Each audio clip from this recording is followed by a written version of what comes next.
On episode 39 of Confessions of a Marketer, we're talking rebranding.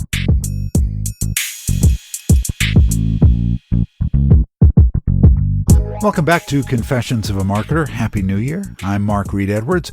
Hope 2019 is off to a good start for you. Today I've got Elle Woulfe in for the first of two episodes on the rebrand she undertook with her company PathFactory, which used to be LookBook HQ. So what's coming up? Well, next time we'll have part 2 of my discussion with Elle, and coming up in a couple of weeks, we have Bill Burkhart, president of Wonderman Data Management, in for a discussion about turning data into stories. I also want to let you know about a new podcast I've been cooking up with influencer and investor Garnett Harriman, the Innovation Podcast. I posted a preview episode here the other day. Hope you were able to give it a listen. Garnett and I plan to talk with people who are changing things, on the leading edge of change, and pushing innovation to the limits. So far, we've talked with a couple of people, and those chats will go live soon. Plus, Garnett will be on location at CES, and we'll have some chats from there to share.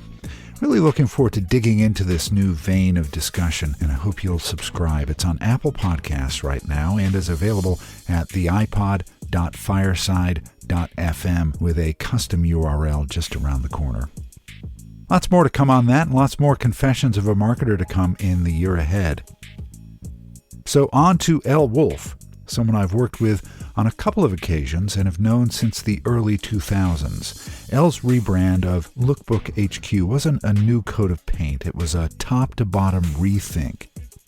I wanted to get to the bottom of the origins of the rebrand and what the process was, what the thinking was, and so forth. It was such a great discussion, we're extending it to 2 parts. Here's part 1.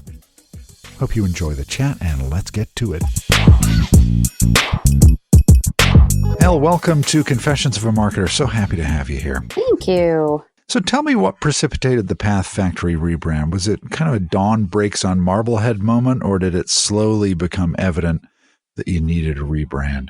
Well, it was an evolution over time. I think, I was one of the first, outside of the 2 co-founders, I was one of the first people on the leadership team. So I had been there for quite a while. And I think it was obvious to me from day one that the name had a little bit of baggage, right? It sort of signaled something kind of small and widgety and being more about looking versus being about moving people through a journey and sort of, understanding what they were doing in that journey. And so in large part, we had sort of outgrown the name, that the vision and the reality of what we were doing was much bigger than the name that we had, but it wasn't causing us significant pain. It just, as we had, really been successful in going up market, selling to large enterprises, really extending the value of our platform. And so, it did have the trappings of this kind of scrappy startup.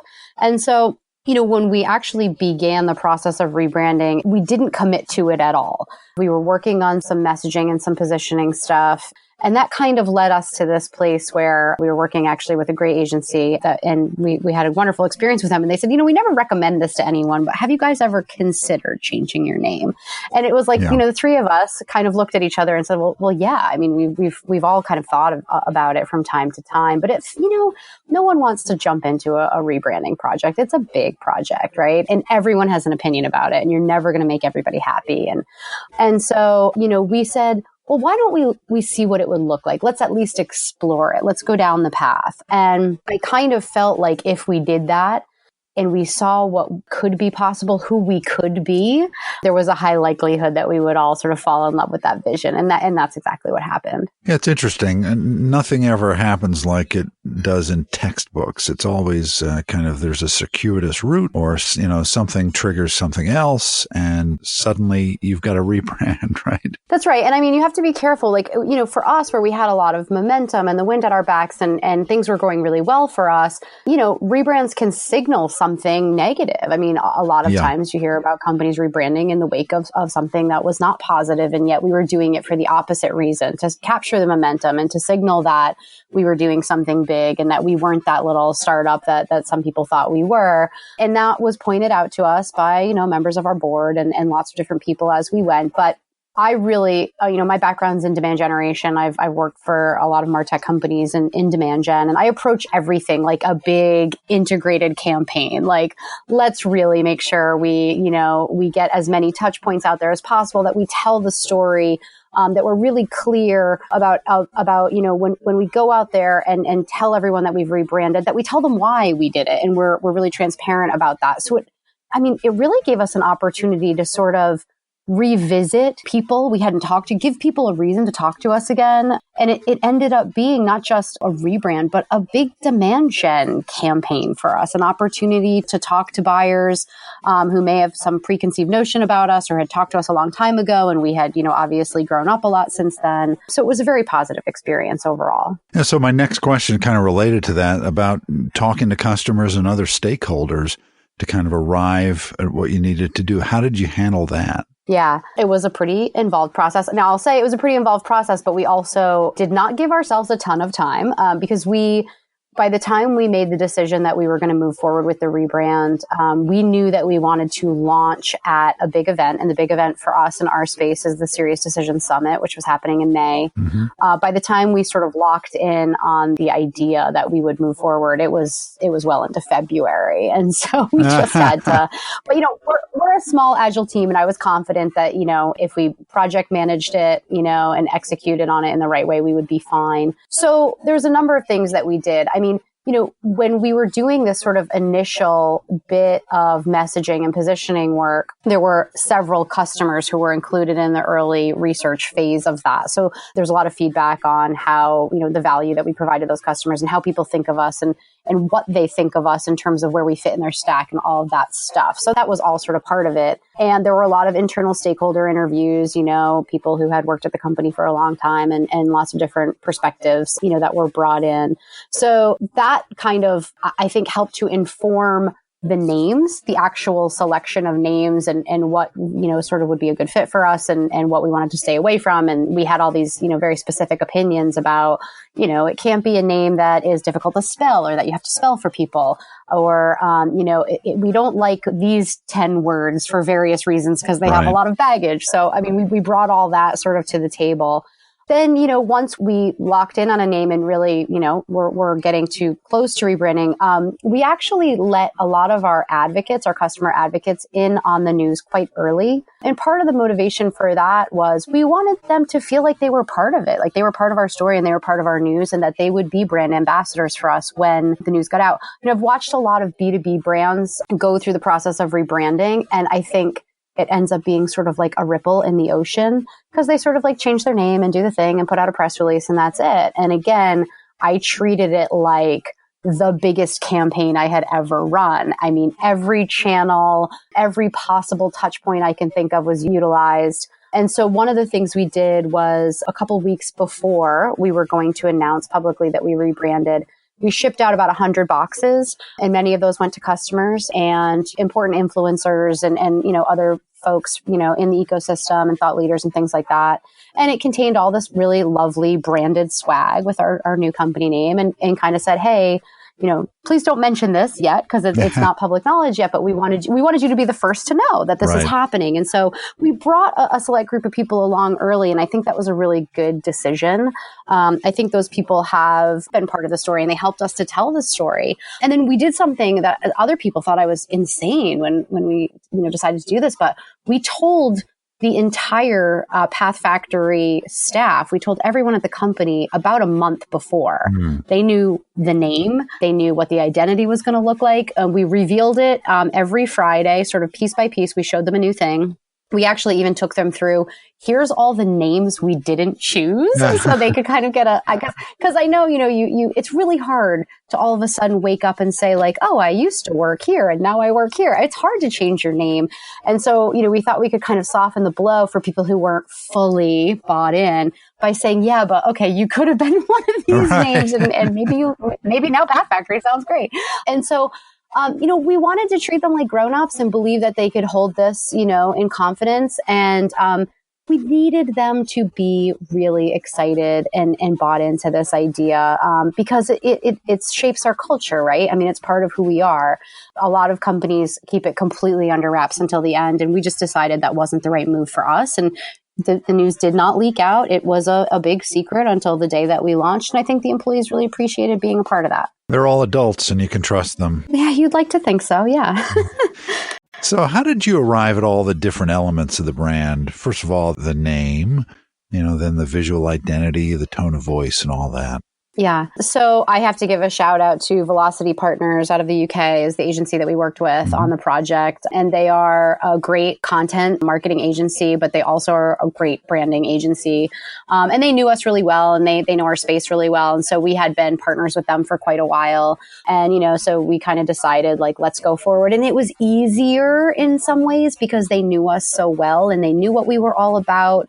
And they knew what our roadmap looks like and what we were trying to do and why the name was problematic. And so we did go through some pretty exhaustive, stakeholder interviews to the people that were close to the project, and some of it's just, subjective. Like, I don't like things that feel like this or look like this, or sure. So we had this whole spectrum of kind of types of names, emotive or, really rational or, scientific types of names. And they built this big spectrum for us. And, we gave them lots of things to stay away from and stuff like that. And so they went and they did just an unbelievable job, I think, of just name exploration.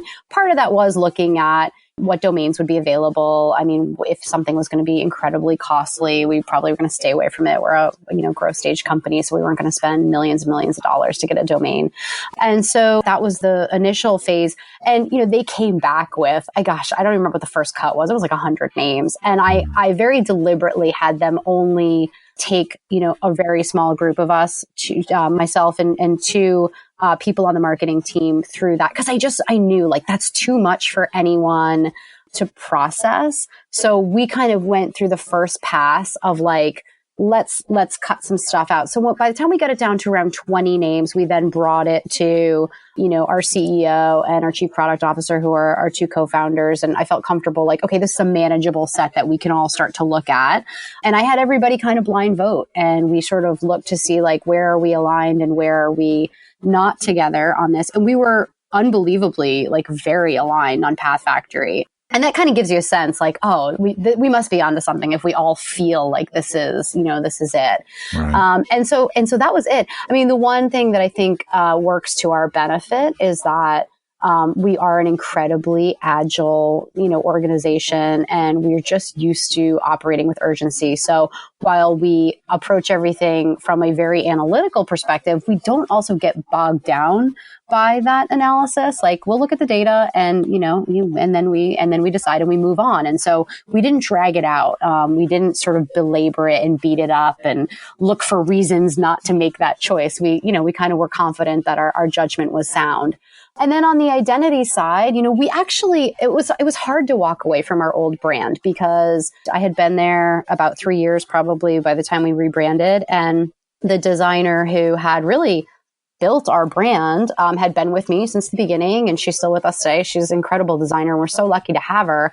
And it was all her sort of aesthetic and point of view and illustration style. And a lot of it was very unique to us. I mean, we had very custom illustrations and avatars, but it was a little bit overly playful for where we wanted to be. It was, a little bit almost childish to a point. And so we knew we wanted to grow out of that identity system while maintaining what people loved about our brand, because people did really, really respond well to the brand because it was lighthearted and it was fun and it was accessible. And so we knew we wanted to keep that element, but grow it up. How can we still be a fun, creative, interesting, edgy B2B brand, which is hard because a lot of B2B brands are pretty boring.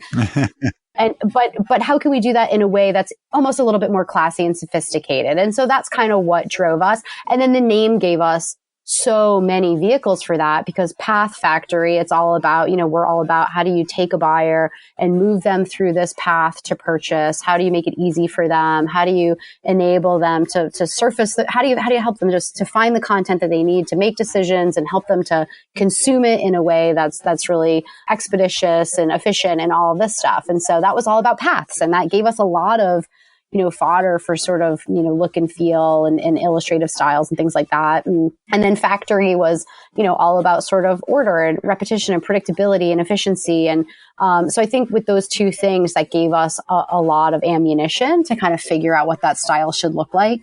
And I'm really pleased with it, because I do think a lot of B2B marketing just isn't as fun or interesting as it could be. We're very lucky that we market to marketers, and that gives us, a little bit of leeway to be more creative. But we just started to kind of go in a direction, and we liked where it was headed. And so we just kind of kept at it. And that's, the style that you see today.